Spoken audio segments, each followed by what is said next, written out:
आज हम आप लोगों को रस पाठ के अंतर्गत हास्य रस, अद्भुत रस और शांत रस पढ़ाने जा रहे हैं।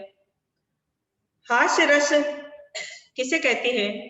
किसी की अनोखी विचित्र वेशभूषा देख लेते या किसी की बातों को ऐसा सुन लेते हैं जिससे हमें हंसी आती है, वहां पर हास्य रस आता है।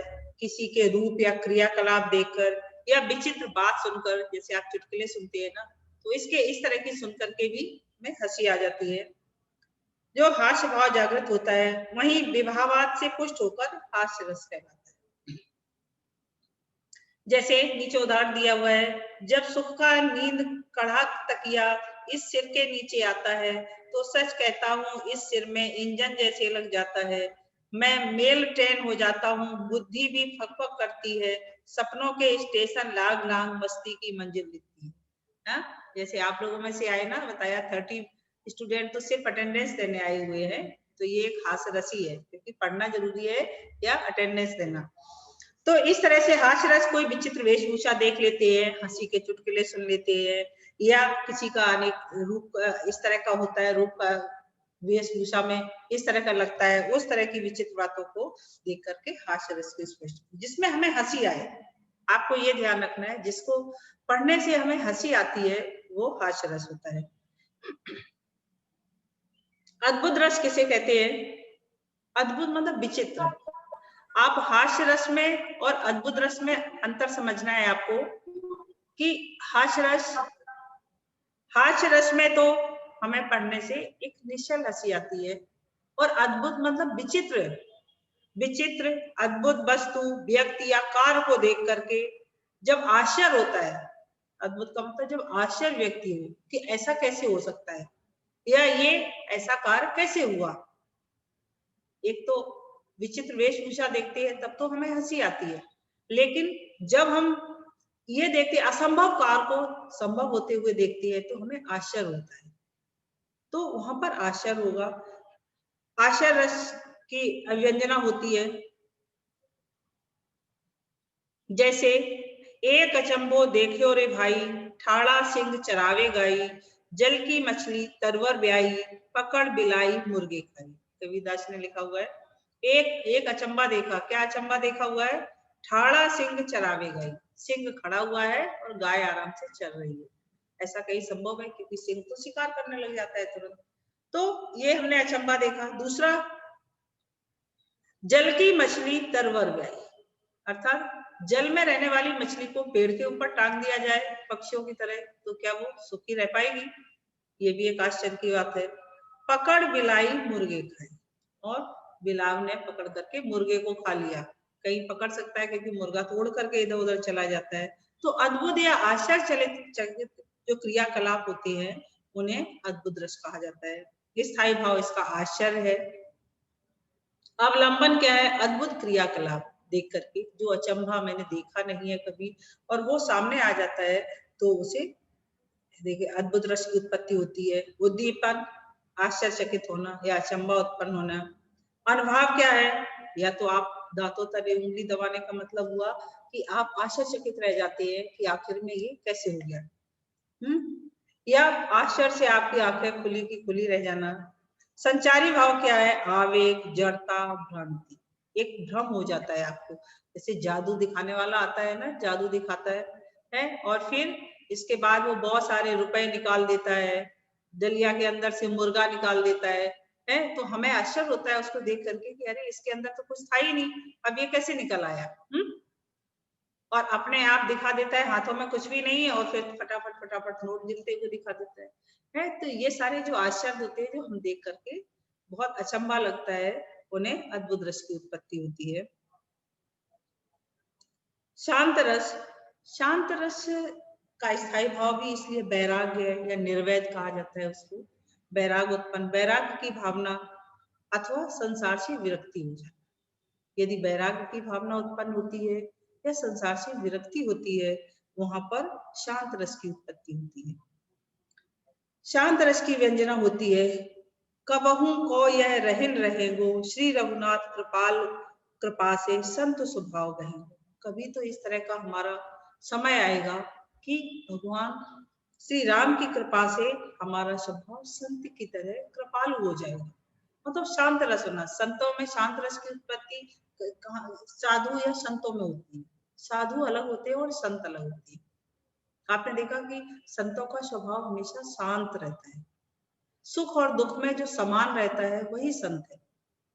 तो इस तरह से देखिए, जहां पर निर्वेद या वैराग की उत्पत्ति हो, जहां ऐसा न लगे कि मुझे बहुत कुछ इस दुनिया में चाहिए, मतलब सब कुछ ये पता ही है कि दुनिया में जो भी है वो यही रहेगा, सिर्फ हम ही आए हैं और हमको ही वापस आना है। बाकी पृथ्वी की चीजें तो यथावत है, वो यही की यही रहेंगी। तो इस तरह से हमारे मन में वैराग्य की उत्पत्ति हो जाना, जैसे महात्मा भगवान बुद्ध को है ना वैराग उत्पन्न हो गया था, उन्होंने राजकाज छोड़ करके और सब कुछ गृह त्याग करके उन्होंने मोक्ष की प्राप्ति। तो इसी तरह से या महावीर स्वामी को, तो इस तरह से हमें जो मन में वैराग्य की उत्पत्ति हो जाना, और उस समय है ना जो देखिए आप जैसे ये लिखा हुआ है तो आप इसको भक्ति रथ मत समझ लेना कि कबहू की ये रहन रहेंगे श्री रघुनाथ, क्योंकि भगवान का राम का नाम लिखा हुआ है तो आप इसको भक्ति रस समझ लें। भक्ति रस अभी हम आपको बताए, इसी के साथ ही बता देंगे कि भक्ति रस में तो जब भक्त अपने इष्ट देव की आराधना में पूर्णतया खो जाता है, वो भक्ति रस होती है। तो इसमें शांत, इसमें तो सिर्फ कि कभी तो ईश्वर हमारे ऊपर कृपा करेंगे, मतलब शांत स्वभाव, धैर्य की प्राप्ति होना, कि धैर्य इतना होना चाहिए कि कभी ना कभी तो ईश्वर हमारे ऊपर इस कृपा को करेगा। तो इस तरह की जो उत्पत्ति होती है उसे शांत रस से होती है। स्थायी भाव क्या है? निर्वैध, या निर्वैध भी कहते हैं इसको, वैराग्य भी कहते हैं। अवलंबन क्या है? सांसारिक सुख साधन त्याग देना। उद्दीपन क्या है? सांसारिक मोह माया को छोड़ने के बाद। अनुभव क्या है? कथन या चेतावनी या संकल्प, या तो मन में संकल्प ले लेना, जैसे महावीर स्वामी और महात्मा बुद्ध ने लिया था कि सब कुछ त्याग दिया था, या फिर चेतावनी मिलना इस तरह की, जैसे तुलसीदास जी को है ना उनकी पत्नी ने ही चेतावनी दी थी कि जितना अधिक प्रेम तुम परिवार और मुझसे करते हो, या तुम शायद ईश्वर से इतना अधिक प्रेम करो तो वो तुम्हारा उद्धार कर देगा। इसी तरह की जब देखे उन्होंने, उनकी तुलसीदास की पत्नी ने इतनी अधिक चेतावनी दी तो उन्होंने सब कुछ छोड़ दिया था और फिर भगवान राम को की भक्ति में ही रम गए थे, और वाल्मीकि के द्वारा लिखी गई रामायण को पढ़ करके उन्होंने रामचरितमानस की रचना की। तो या तो फिर इस तरह का हो, या फिर कथन, किसी के द्वारा कभी कही गई वाणी भी मन में वैराग उत्पन्न कर जाती है। इसीलिए कहते हैं ना, संत पुरुषों की संगति होने पर भी, अच्छे लोगों की संगति होने पर भी हमारा मन बदल जाता है। इसलिए कहा गया है कि मनुष्य को सबके ऊपर संगति का बहुत बड़ा असर होता है। हम अच्छी संगति में क्यों रहना चाहते हैं? क्योंकि अच्छी संगति में ही रहने पर हमारे अंदर के भी जो विचार हैं वो अच्छे होंगे, और जैसे व्यक्ति के विचार होंगे व्यक्ति बनेगा भी वैसा ही। इसलिए सबसे पहले गलत विचारों को ही अपने मन में मत आने दो, क्योंकि यदि गलत विचार आपके मन में आना शुरू हो जाती है तो फिर वो वही पुष्ट होते रहते हैं। जैसे छोटी क्लास में आप पढ़ते थे तो हम आपको बताते थे ना कि आपके अंदर देव और दानव दोनों विद्यमान है। मनुष्य के अंदर वो शक्ति है कि उसके अंदर दोनों ही, मनुष्य तो वो है ही खुद, और देव और दानव दोनों ही विद्यमान है। हम जिसको पुष्ट करेंगे, जिसको खिलाएंगे पिलाएंगे, वही हमारा बड़ा होता जाएगा, मोटा होता जाएगा, और हमारे ऊपर उसका प्रभाव पड़ता जाएगा। इसलिए सब पूरे संसार में देवताओं ने भी सबसे श्रेष्ठ मनुष्य योनि मानी है कि इस यहाँ पर हमें किसी भी तरह का, मनुष्य के साथ किसी भी तरह का, चाहे देवता अपने उसमें रहे तब भी उनको ये अधिकार नहीं है कि मनुष्य की के बारे में हस्तक्षेप करें, या दानव है। आप कई कथाएं सुनते होंगे, हिरण्यकश्यप और उनकी, आपने अभी रामायण इस पे आती रही टीवी पर, और आपने देखा होगा उसमें कि वो यही कहते कि तुम्हारा यदि कहते ना, देवताओं का राज स्वर्ग लोक पर, मनुष्य का राज पृथ्वी लोक पर, और दानवों का राज पाताल लोक पर। सब अपनी अपनी सीमा में ही रहे। यदि वो दूसरे की सीमा में प्रवेश करते हैं, और खासकर मनुष्य के क्षेत्र में, पृथ्वी लोक पर उनको प्रवेश करने का अधिकार नहीं है। तो हमारे अंदर भी इसी तरह से दोनों, क्योंकि ऊपर नीचे दोनों ही शक्तियां विद्यमान है, हम जिसको पुष्टता देंगे वही हमारे अंदर बढ़ता जाएगा। हमारे विचार ऐसे बढ़ते जाएंगे कि जिससे कि हमारे अंदर का वही देव या दानव पुष्ट होता जाएगा। तो इसीलिए शांत रस की उत्पत्ति हमें अधिक हम देखते हैं हम अच्छे लोगों की संगति में रहते हैं, संत लोगों के संगति में नहीं तो उनके सामीप्य में कभी कभी आते हैं, उनके प्रवचन सुनते हैं, तो कभी कभी कथन भी हमें इतना अधिक प्रेरित कर जाते हैं कि हमें उनके द्वारा भी प्रेरणा मिलती है। तो जब इस तरह का जब शांत की उत्पत्ति होती है, वैराग्य की भावना उत्पत्ति होती है, तो वहां पर शांत रस आता है। भक्ति रस और वात्सल्य रस, इसके द्वारा हमें भक्ति का मतलब ईश्वर की आराधना करना। आराधना किस तरह से करना? इतना अधिक आराधना में खो जाना कि सिर्फ ईश्वर को ही याद करना। जैसे मीराबाई ईश्वर की आराधना में ही तन मन से लीन हो गई थी। जहां ईश्वर विषयक प्रेम विभाव आदि से परिपुष्ट होता है, वहां भक्ति रस माना जाता है। जहां पर ईश्वर के प्रति प्रेम इतना अधिक हो जाता है कि सारे संसार की सारी चीजें तुच्छ महसूस होने लगती है। इससे पहले 9th में आपने रसखान का पाठ पढ़ा। रसखान जी को संसार की सारी चीजें तुच्छ लगती थी, सिर्फ ईश्वर की प्राप्ति, श्री कृष्ण के लिए वो सब कुछ करने के लिए तैयार। इसी तरह से मीराबाई को इतना राजपाट राजघराने से होने के बाद भी उन्हें कुछ भी अच्छा नहीं लगता था, सिर्फ ईश्वर भक्ति, और उस ईश्वर भक्ति को करने के लिए वो कुछ भी करने के लिए तैयार थी, कितने भी कष्ट उठाने के लिए तैयार थी। तो जहां पर ईश्वर की आराधना की जा रही, ये आराधना करना और ईश्वर की सुंदरता का वर्णन करना अलग चीज होती है। यदि हम जैसे श्री कृष्ण की सुंदरता का वर्णन करें, चुमक चलत रामचंद्र बाजत पैजनिया, भगवान राम की सुंदरता का वर्णन किया तो श्रृंगार रस होगा वहां। लेकिन वहीं पर हम यदि श्री कृष्ण की भक्ति कर रहे हैं, भगवान राम की भक्ति कर रहे हैं, भक्ति में जो देखे गायन करते हैं, वो भक्ति रस के अंतर्गत आते हैं। यदि हम श्री भगवान की सुंदरता का वर्णन करते हैं, मंदिर में जाते भगवान ने कितने सुंदर वस्त्र पहन रखे हैं, कितने अच्छी तरह से उनको सजाया गया है, कितने सुंदर लग रहे हैं, ये तो श्रृंगार रस है।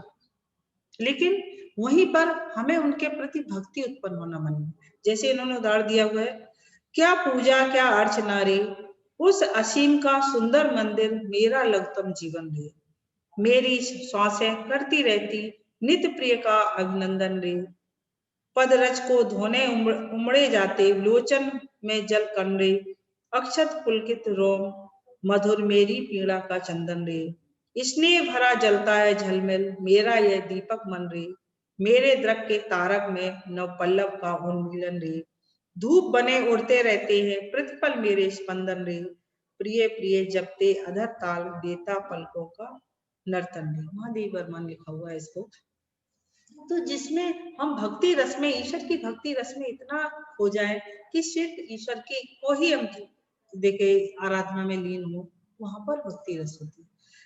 जैसे मेरे तो गिरधर गोपाल दूसरो न कोई रे, जाके सिर मोर मुकुट मेरो पति सोई रे। इतनी अधिक भक्ति में जब मीराबाई डूब जाती तो वहां पर भक्ति रस की उत्पत्ति होती है। मैम आवाज नहीं आ रही। यशोदा हर पालना झुलाए, इसमें यशोदा जी अपने देखिए श्री कृष्ण को दुलाते हुए पालना झुला रही हैं, उस समय भी भक्ति एक तरह से उनके मन में वात्सल्य रस की उत्पत्ति हो जाती है। इसलिए श्रृंगार रस के ही दोनों भेद हैं, भक्ति और वात्सल्य रस।